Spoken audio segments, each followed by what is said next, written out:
Hey guys, welcome back to Vertical Momentum. I'm your host, Richard Kaufman, also known as the Comeback Coach. Guys, I have a special friend that's joining us today. She was the first person to ever have me on her podcast, so I'm just returning the favor. Without her, I wouldn't made friends with a certain gentleman named Steve D. Sims. We lost him a little while ago to cancer. One of the best men I've ever known, best husband and best father I've ever known. And if it wasn't for Steve, I wouldn't be doing what I'm doing today. And if it wasn't for Tammy, I wouldn't know Steve and her amazing and his amazing son. So, welcome, Tammy. Welcome to the show. How are you doing? I'm good. Thanks for having me. It's really great to talk to you again online. It's been a minute. I was your first podcast. You were like my third guest ever back in the day when I was doing Touch Base Tuesday. Yep, and I love the starving dog. That was amazing. But my first It, question, right out of the gate, is what is your definition of resiliency? now it's definitely changed over the years. When back in the day, I thought resilient was showing no emotion and being tough and just pushing through and being miserable, but keeping it to yourself. And now I've definitely learned true resilience is learning how to deal and taking the steps to heal.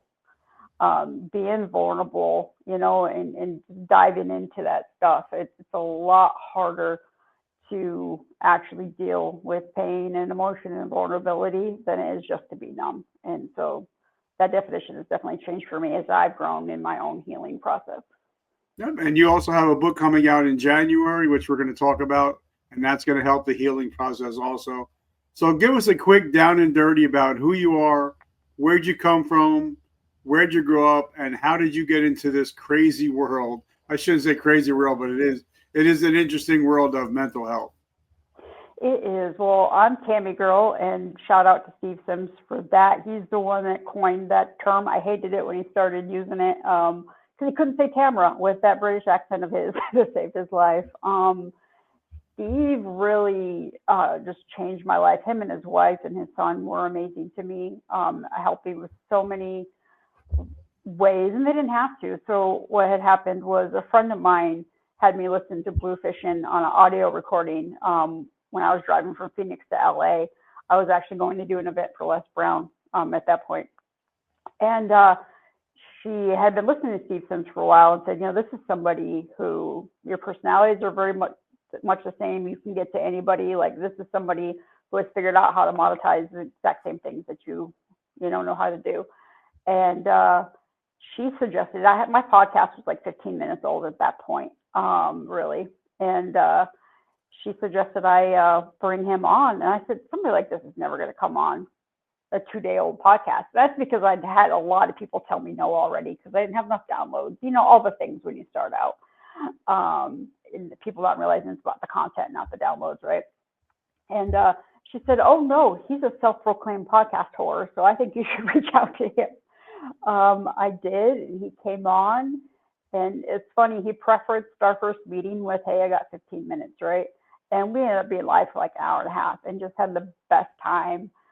We laughed, and it was instant friendship from that point forward. We just clicked. He said it was one of the best podcasts he'd been on, in that it wasn't structured. We just were talking and having a good time and learning together. So definitely a huge loss to our community and to myself, as a friend. And I know to you with losing Steve, but that's where all the blue hair and all the craziness came from. But where I originally came from a small town in Pennsylvania. I lost my mom to suicide when I was 9 years old.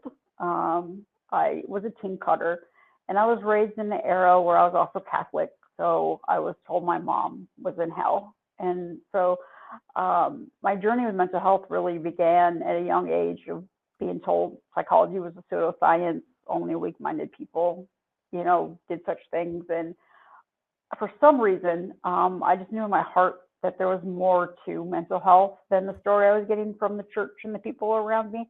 Because if I'd have gone just by the way I was raised, I would have had those same types of thoughts, right, on mental health, that you're just weak-minded, it's a pseudoscience, only evil people do that to themselves. And I just never believed that. And so, you know, in early adulthood, I started taking psychology classes in college and just really seeking out to figure out why my mother, you know, did what she did, and having to deal with the fact, you know, with my own mental health issues, right? I was also in the military, so not a good place to figure out when you're a teen cutter and you're bipolar, any of that stuff, right? And so it just kind of developed until it got to the point where, yeah, I just decided I wanted to start getting not only my story out there, but shining some light for people who might come from those limiting beliefs or be around people who have that, you know, that stigma of mental health, especially with our fellow veterans. You know, back when I was in the military, you had to sneak out in town and pay cash, right, to have a mental health provider who could never hit your military record. Yeah.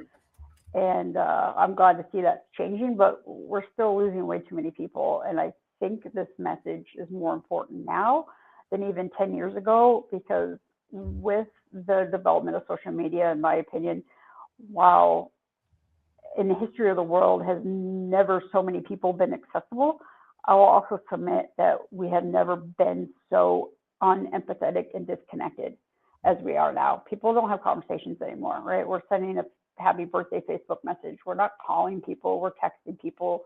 I can't remember the last time somebody just dialed my phone, right, and talked to me with a voice call versus sending a text or something like that. And so, you know, there's a huge reason why the mental health is on a huge decline worldwide right now. And I think more people need to be having these conversations and making sure that we teach people how to connect again with actual conversation, and, you know, and empathy. It's really easy to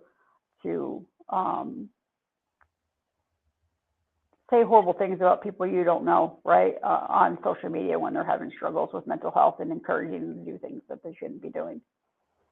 No, you know, and that's one thing I loved about Steve. Steve was a master communicator, He and was. he was that was one thing that he taught me about sending notes, sending thank you cards, handwritten, not computer generated or whatever they call it, um, or just picking up he would say pick up the telly, you know, pick up the phone and just say, hey, how are you doing? Just thinking about you. I hope you're having a great day. Uh, you know, and I think that people have become unsocial on social media. Oh, 100%. And I got to tell you, I'm so grateful for Steve just being Steve, because going back and listening to and watching the funny videos he sent me, or the voice memos he sent me, like little things like, you know, quit effing around and do this or whatever, you know, or just checking in, just means so much now that he's gone, that I can go back and hear that voice and get those reminders of that relationship that we had. And I think back to, like, my mother passed away in a time where I've never heard her voice. I couldn't tell you what she sounds like, right? And even if someone is gone, be able to go back and hear that voice and hear that emotion, I think, you know, keeps you connected, for sure. And I think more people should make that part of their natural thing to do, just because you don't think of things like that. You know, he's gone, but I had years of worth of things I could, you know, go back on and remember him fondly through. Yeah, me too. And like the day he passed, I bought both of his audio books just to hear his voice. You know, Yep. just to hear his voice, you know, one more time. So, you know, let's get back to talking about mental health and suicide. Um, I believe that suicide is generational. Mental health issues are generational. What are your 100%. thoughts? Oh, 100%. Especially the way you deal with it. That's the big reason why I'm speaking the way that I do. You know, my family members are not happy that I speak publicly about something that was considered shameful and quiet. You know, and mental health is passed down, right? I am bipolar. I have a child that is as well, right? And if you guys don't have healthy coping mechanisms, like, I can't change the fact that I'm bipolar, but I can certainly change how I deal with it, how I relate to people, and my understanding and my responsibility to deal with that in a healthy way, right? That is a big responsibility. It's not swallow a pill or don't swallow a pill, right? I know there's things that I need to do, which include working out and keeping my environment clean. I have a rule, a trifecta. So my rules for whether it's a human being, a podcast, a TV show, book, I don't care what it is, if it does not uplift me spiritually, teach me a new skill, or make me laugh, I don't deal with it. It's not in my life. It's got to be healthy. And it is a lot dealing with your mental health is a lot of hard work, and it can get very draining. But the consequences of not doing that hard work, can destroy a career, can destroy relationships, or cause harm in your own life, right? I know a few years ago, I don't know if you know Brian Bogert, but Yep. he was a huge, huge help to me. I was on a downward spiral with my mental health. And this was before anybody publicly knew I was bipolar. And I finally had told him, and he's like, holy shit, dude, and because of him and him talking me through, like, hey, you've got to deal with this and you got to be open about it. I went inpatient and absolutely saved my life in that moment. And I'm really grateful to him to be able to have that conversation. So having people, Brian and I don't talk every day sort of thing, right? But he is somebody that I can be vulnerable with and has helped me through hard times. And I think having that is really important. Now, our friends are not our counselors, right? He is not a shrink. Your friends are not your shrinks. You can't be dumping on people all the time. And so you have to find those healthy ways to deal with your mental health. Whether it's talk therapy, for me, exercise is a huge thing, controlling my diet, my environment. Like, I've learned things to do, and it's hard work to figure that out. And I know there's not every counselor's for every human being. And I find it funny that people will go get 3 or 4 quotes to get their car repaired, but they'll stop trying counseling after the first counselor they don't like, right? And so just, also getting that message out there that, it's hard work, but it's worth it, and it will affect generational, right? I don't even have grandchildren yet. My thought process is, what can I do to have better relationships so that my grandchildren don't have the struggles that my children had because their mother was mentally ill and didn't take care of it. And then the struggles I had because my mother was mentally ill and didn't take care of it and ended her own life because of it, so. I got to give a big shout out, guys. If you don't know Brian Bogert, you need to find him. He's got an amazing podcast. Just check him out. He's a friend of the show. He's been on a couple of times. Love you, Brian. Love you and your bride. You're truly amazing. But you took a step back. I did. And it's okay to take a step back when you're struggling. It's okay to take time out for yourself to heal.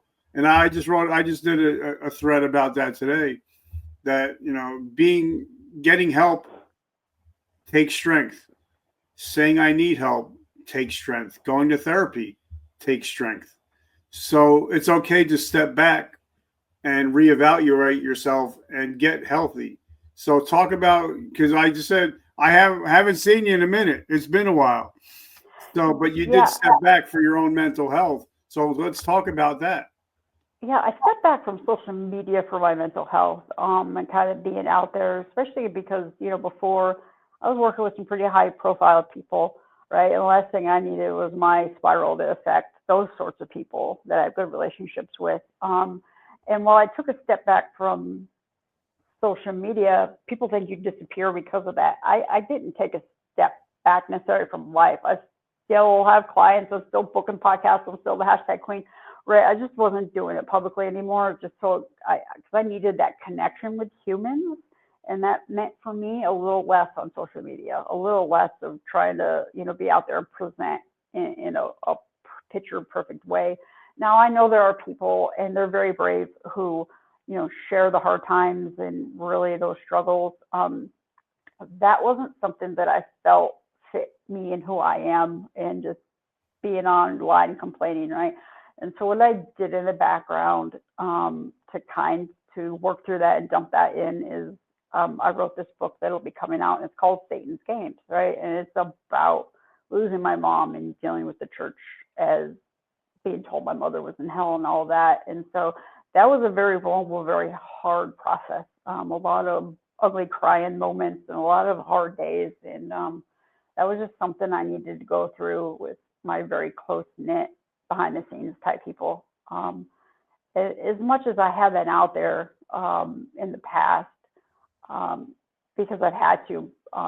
I am still very much a very behind the scenes type of person. Like I loved working behind the scenes for Les Brown. I did a lot of stuff behind the scenes for Steve, right? With his hashtags and working with him on things and getting him booked and Chris Noggle and folks like that. And so for me, I have to balance the behind the scenes where I'm the most comfortable and can uplift people with what am I doing publicly, And so, now I'm very slowly coming back into being more visible online. But I also do think it's a little bit sad that people think because you're not online, you're invisible, right? Like I have very few people, I think it's you and Brian and Steve before he passed, actually reached out to me and said, hey, are you okay? Or, hey, I've noticed you haven't been online, right?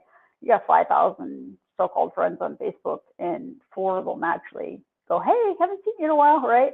And understanding that there's a huge difference between what people are doing on social media and how they're living their life behind the scenes.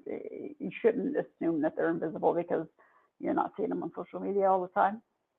And it's something I want to talk about because it's something just happened to me on Monday or Sunday.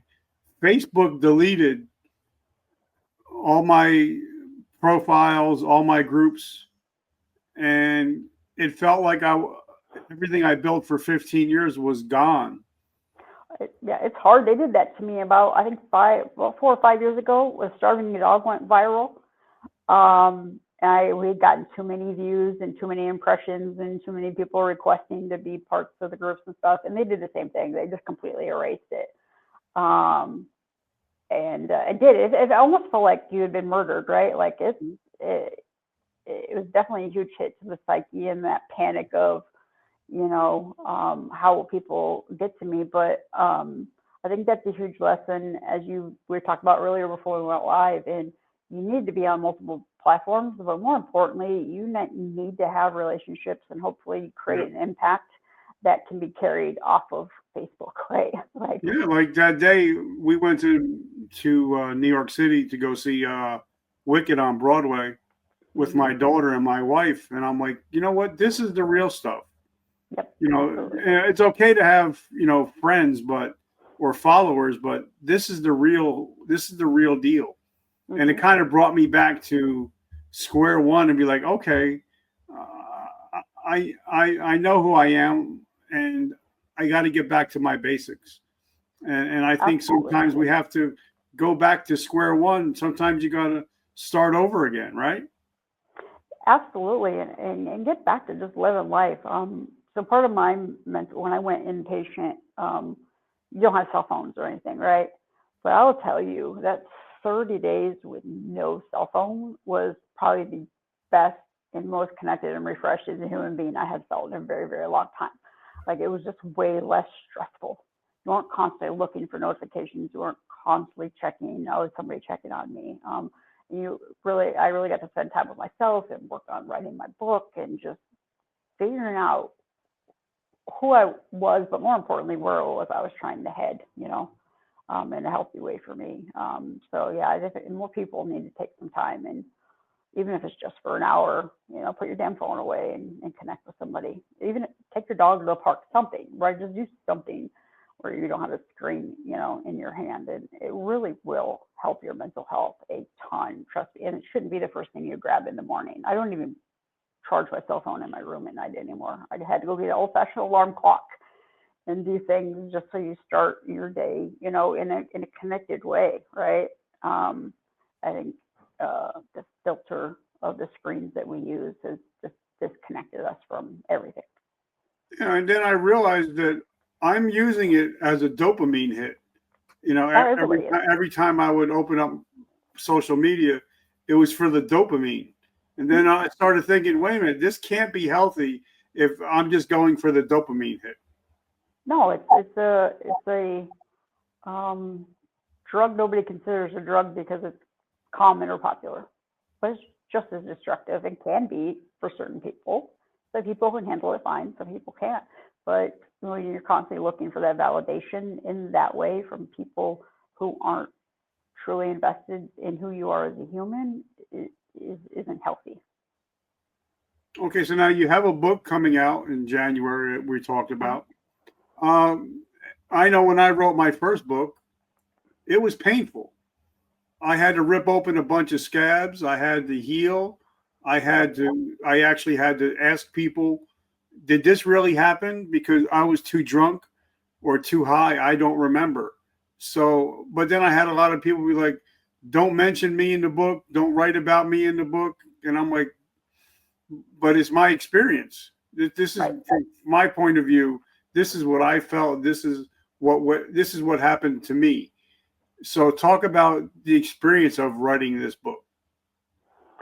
It was the same thing. It was going back and for the first time publicly, even writing down or dealing with, the nightmares I had had for years, or really the trouble, like things I didn't realize I had done to protect myself, that weren't really protecting myself. And the biggest one for me was, to me, the word mom was a negative thing, right? My mom left her kids, and it was negative in the fact that she left. She was then erased. I never saw a picture of her again. We didn't speak her name in my household, right? Catholic Church said she was in hell, right? Like this was a bad negative thing. And it carried over to when I had my own children, that I taught them to call me by my first name, Tamara, under the guise of, if we're lost in public, if you're yelling mom, everybody's going to turn around. You need to know my name is Tamara, and that's how you refer to me in public. Not realizing it really was just a wound of that negative connotation of what a mother meant to me, because of what she had chose to do, back then. And so really having to also acknowledge the damage I caused my own children and the healing that they now have to go through, because I didn't go through that mental health journey when they were younger, right? And they had to witness a lot of that craziness where I was unstable. It was really hard to have to take responsibility for that and realize, that there were just a lot of mistakes I made, and there's some things I could never make up for. But if I could help other people not make those mistakes, maybe then, I won't continue to pass down the generational mental health issue that my family has had for forever.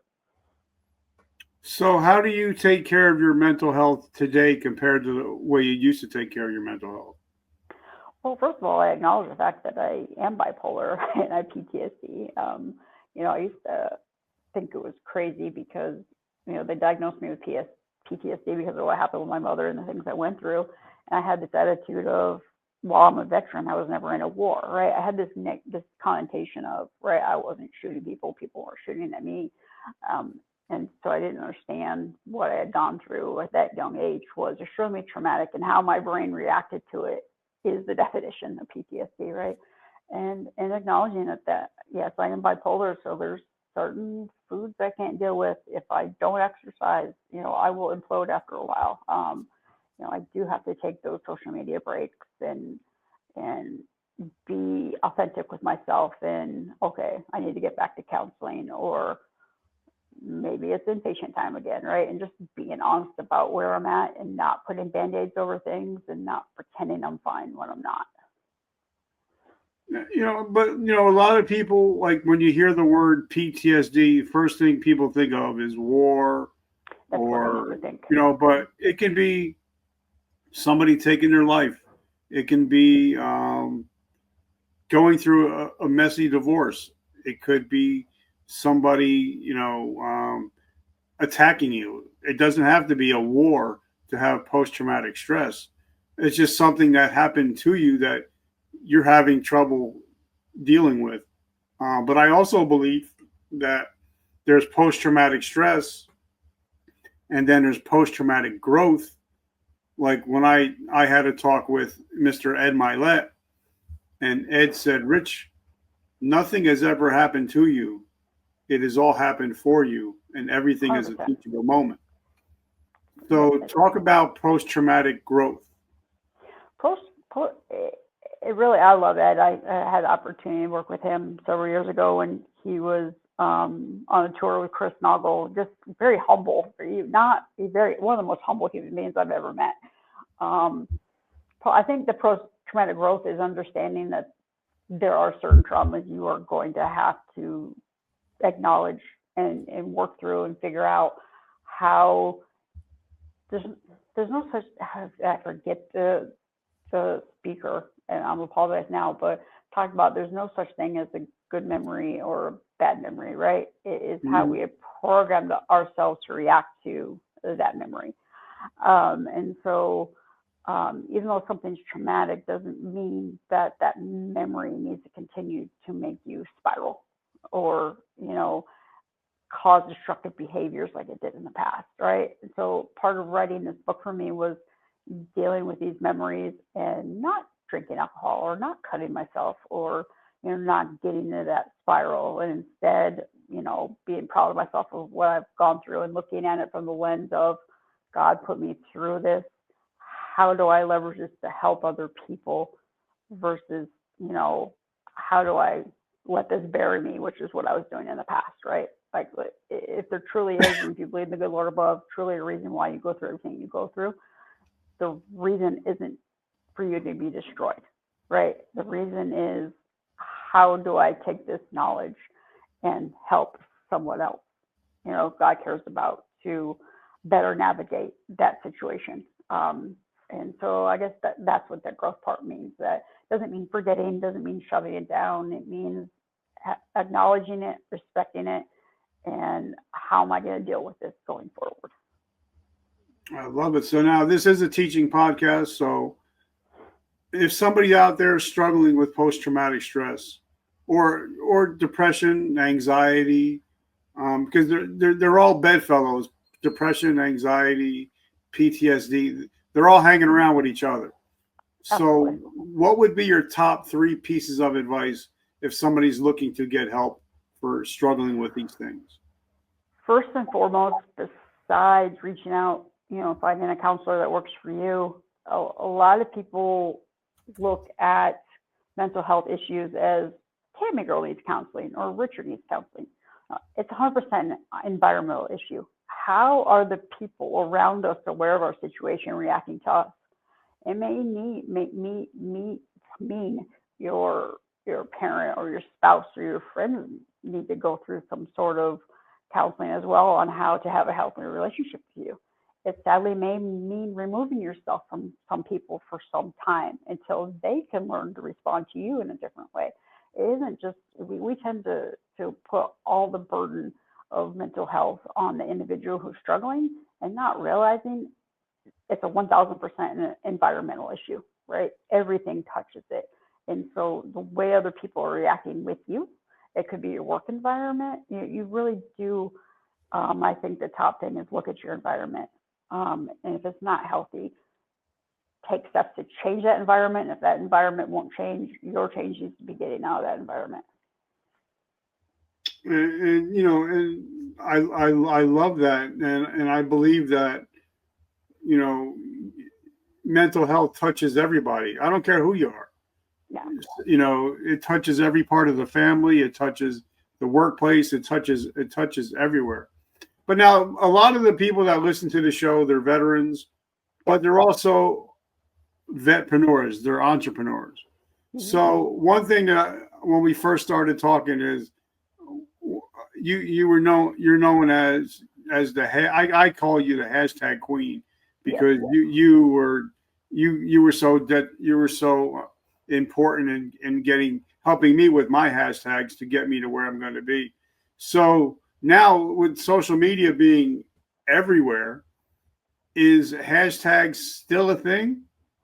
Oh, absolutely, and in a much stronger way. I think a couple of years ago, Google has actually started using hashtags in a lot of their URLs and stuff, and they're using hashtags to like directory on the internet. And I have found, and I've been doing this for a few years now, so I still have hashtag clients, right? I'm just not on social media. I still have clients that I work with. So if you go into your alt text, like you put up a photo on social media, and that alt text that does that background text for the hearing impaired or things like that, the internet will read those hashtags in that alt text, and it will boost you like no other. And so that's just a little tip. So they are, yes, still very important. They're still a directory.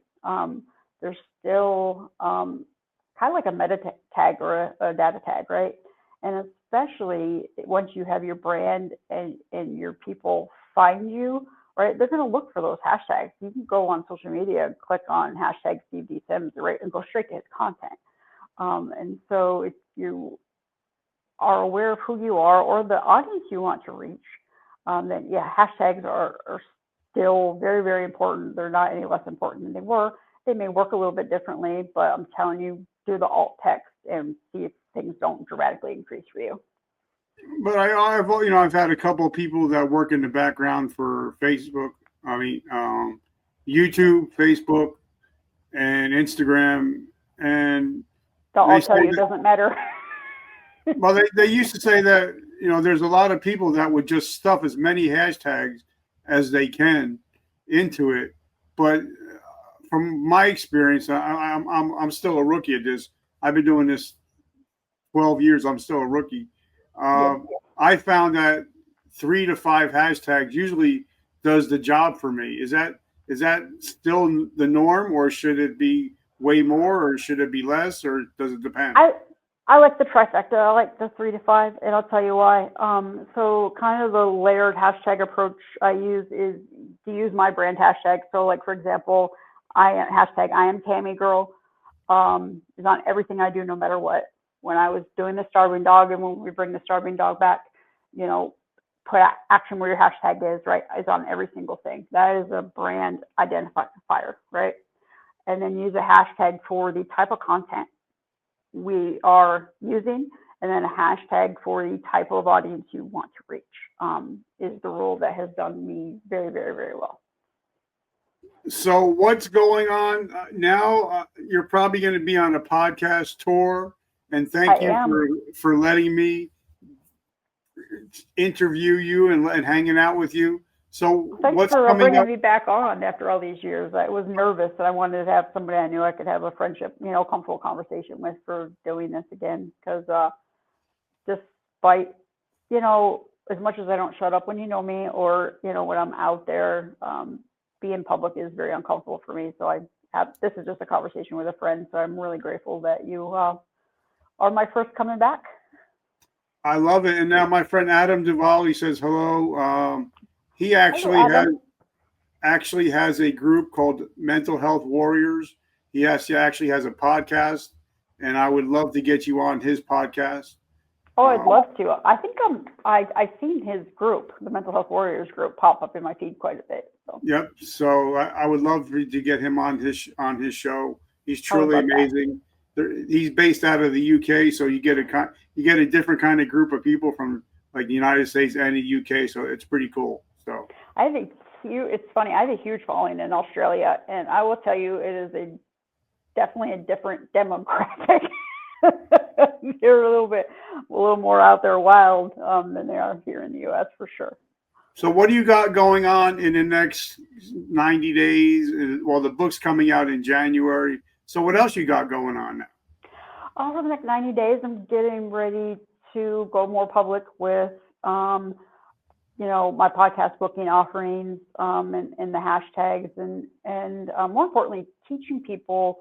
The thing I've noticed is somebody who gets people booked on podcasts, right, and they pay me to do that, is especially authors expect they'll just go on a podcast and sell some books, right? And they don't understand how you should prepare for that. What type of guest should I be? How do I leverage the content? And so I'll be out there a little bit more teaching some folks, how to best utilize, not just getting on a podcast, right? It doesn't matter what podcast I get you on.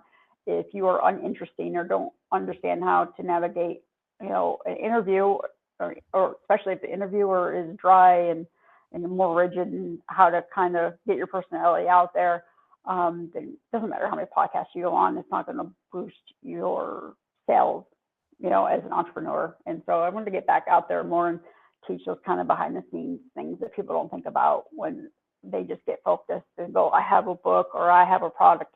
I need to be on a podcast. There's just so much more to it than that, as you know. And and one thing I would suggest to your people that are going to hire you is you do your job very well, but also that when you do have guests that come on my show like Steve Steve actually shared my episode. But make sure that the people that are on the show share their episodes. This way it creates backlinks so they're able to get more people to buy their books. People under a lot of people that come on podcasts, they don't even share their episodes, and they're leaving so much money on the table because they're not creating backlinks. That's part of what I'm talking about, right? They think I'll just go on, and they don't understand the importance of what should I do before I'm on this podcast? What should I do after this podcast comes out? A lot of authors do that too. They'll release their book, do 2 posts about it. Here's the link. And then 6 months, a year later, you've never seen another post about this book ever again, right? Or you've never seen another share. I still occasionally will share episodes of podcasts where I had guests 4 or 5 years ago. If it's evergreen content, it is evergreen content.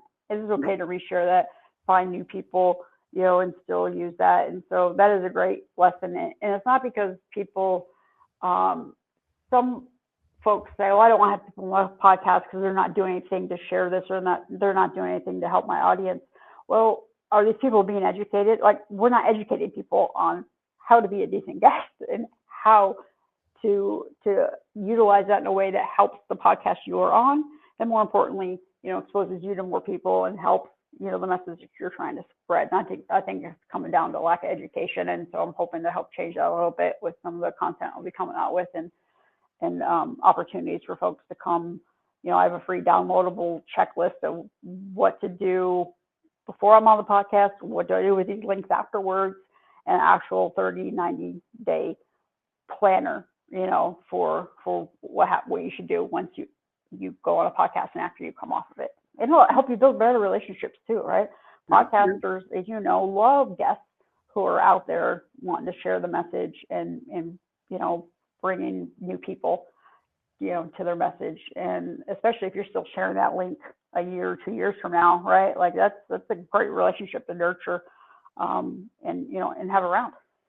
No, and one thing that you taught me is right before I had Steve on, I messaged you. I'm like, what should I not talk about? What should I not ask? And you told me word for word, ask him questions that nobody else has ever asked him. Absolutely. Do not ask him about Elton John. And I didn't ask him about Elton John, but I did ask him what it was like being a 16-year-old bricklayer while still dating your wife and being poor. Right, and exactly. He said that question was never asked by him, and that's why he shared it out. And I think when you're a podcast host, you need to ask questions that nobody's ever asked before, right? Like, do some research, right? Yeah, go. So the first thing before I had Steve, and this is something nobody taught me, I'm just a natural networker, right? And,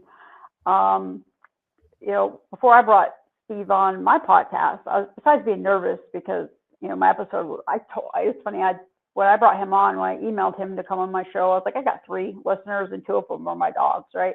And he still agreed and said, we'll give quality to those 3 people. I went and watched as much of his content and his podcast interviews as I possibly could. And I just knew whatever conversation I had with him, I wanted it to look nothing like the other last 200 conversations he had.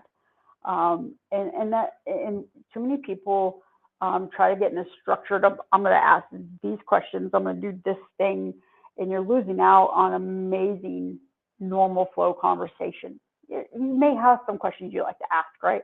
But don't get so caught up in the asking A, B, C that you're not allowing the natural flow of the conversation to wind up to be able to have amazing conversations like you did with Steve and I was able to have with him when he came on the show. So don't be asking the same. It might be the same book, but what can you ask them that the last 200 people, haven't asked them, and leverage it in a different way, and that helps both the guest and the podcaster. Yeah, because and he said the only reason I shared your podcast is because you asked me about Claire, and you used her name.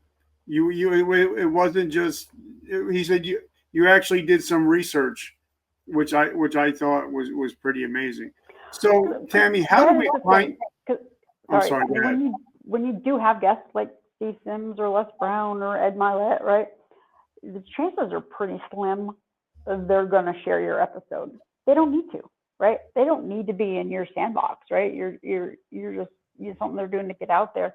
And so if you have that unique conversation and you go above and beyond and you give them that experience they haven't had the other times, they're going to share it, and you won't even have to ask them to do it. And so if you have that attitude with every guest that they're never going to share this unless I give them a unique experience, I think it'll change a lot of podcasters' way they do things as well. Instead of just being angry that, well, that person came on, they didn't share the episode. Well, what type of host were you, right? Like, Yeah. And I got to say, I'm friends with everybody I've ever had on my show. I'm connected to everyone, including Chris Noble. I love Chris, truly amazing dude. I miss being on the road with him so much. I have to connect with him again. Those were good times. Back when I was doing tour logistics and I was backstage doing all kinds of craziness. That was fun for sure. And then COVID shut that down. So how do we get in touch with you? How do we find you? How do we get into your ecosystem? Well, on social media, I am Tami-Girl everywhere, on every platform known to man. And you'll see my blue hair, or my blue haired avatar is everywhere. So I'm easily reached on any social media platform under I am Tami-Girl. I love it. And I'm so appreciative. Like I said, without you, I probably wouldn't be doing podcasts, because you made me feel so welcome and so at home on my first one that I just kept going. So I just want to say thank you for being the first person ever to interview me. So I just want to say thank you. Well, thank you. And thank you for being the first person that's brought me back on after 2 years of being, behind the scenes. I appreciate you so much, my friend. And keep doing what you're doing. I love it. And I appreciate you. I'm so grateful for you. And guys, so make sure you check her out. If you have any questions, especially about mental health, definitely reach out to Tami. Truly heart-centered person. She's only there to take care of you. She doesn't have any ulterior motive. It's just to make sure that you make it through another day. And guys, as you know, I end every episode with, every morning we wake up, we have a choice. We can either be a victim of our past or a victor of our present and our future. And if you listen to this podcast, you're no longer a victim of your past, but you're a victor of your present and your future. And I love you guys. And remember, vertical momentum, the only way to go is up. I love you guys. Have a great week.